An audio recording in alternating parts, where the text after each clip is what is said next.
We now move on to Ogives, which is also known as a cumulative frequency curve. Okay, so we surveyed a group of people and we asked them the total distance they had traveled from their home in the last week of December 2023. Data collected is represented on both of these things. The first thing we asked is how many people participated in the survey. To find that out, we go to the very last point on the Ogive, follow it to the y-axis or the cumulative frequency axis, and we read that number.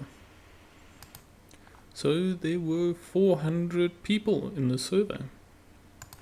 And your 1 mark will purely just come from the 400 over there. Now we need to determine the value of A and B in the table below in this case. So here's A and B. Now how we do this is we use our Ogive. So A is everything in between 150 and 200. Bear in mind, this is the x-axis. The distance traveled is on the x-axis. So I'm going to find 150 and 200 on the x-axis, and here they are.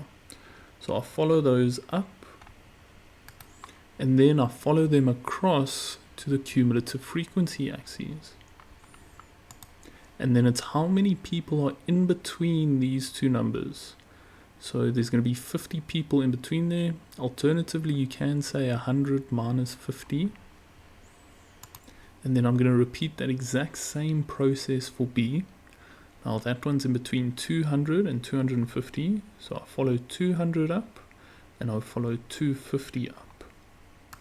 After I follow them up, I go across and then I look how many people are in between those two numbers. And there's 100 people there. So B is 100. And then I don't really need to say people after the answer. Sorry, that should be 100. And like I was saying, you don't need to say people after the answer. They just want the values of A and B. So let's get rid of this people. And our 2 marks purely just come from both answers over here. So yeah. Okay, and then for 2.1.3, we need to use the Ogive or the table to estimate the number of people who traveled between 100 and 300 kilometers. I'll do you one better. I'll show you how to use both. So let's start off with the table. So we want to know between 100 and 300. So all of these groups will fall under that criteria. The SOC is more than 100, and then we get to 300 over there. Okay, so these 4 groups are in between 100 and 300, and then we just add together the frequencies. Bear in mind I filled in A and B because we got them in the previous question over here. So if we just add all these together, we get our answer. Okay, and then do not take chances. Just bump that in the calculator. Do not do mental maths. More mental maths you do, the more mistakes you do. So double check everything with the calculator. So we get 260 people. So very similar to what we did in the last question, how we follow it up and across to get the number of people. So we're going to do kind of the exact same thing here. We go to 300 kilometers and 100 kilometers, and we follow them up to the Ogive. And then we follow both those guys across to the cumulative frequency axes. And we don't quite have the numbers over here, so we're going to kind of have to use the table to get them.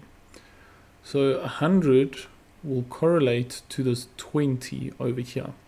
So this number over here is 20. And then to get this number over here, I'm going to have to add together all the numbers up to 300. So I add together all these numbers, and it's going to give me 280.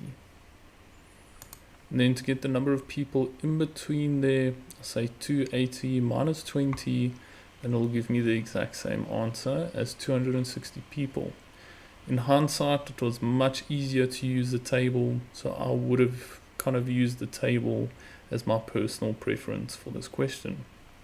And let's have a look where our 2 marks come from. So adding the frequencies gets you your first mark, and the final answer of 260 people gets you the second mark.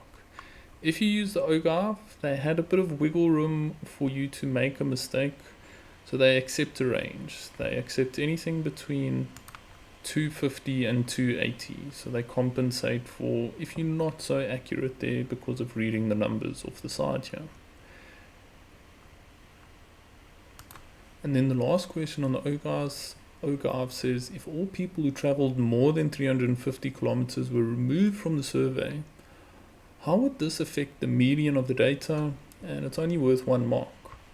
So all these people in between 350 and 400 are going to be removed. So currently, let's have a look where the median is right now.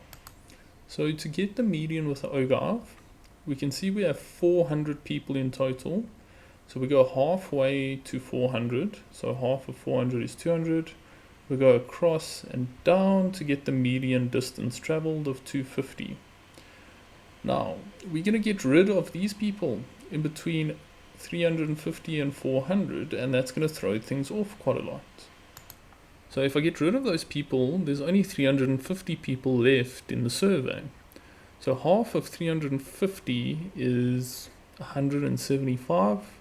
So now I go to 175, follow that across and go down. And if I do that, it roughly takes me to about 240 or 230, somewhere around there. So if you compare that to the old median of 250, we can clearly see the median decreased. It got smaller. And your 1 mark in this question literally comes from the word decrease. And that wraps up the Ogives for this paper.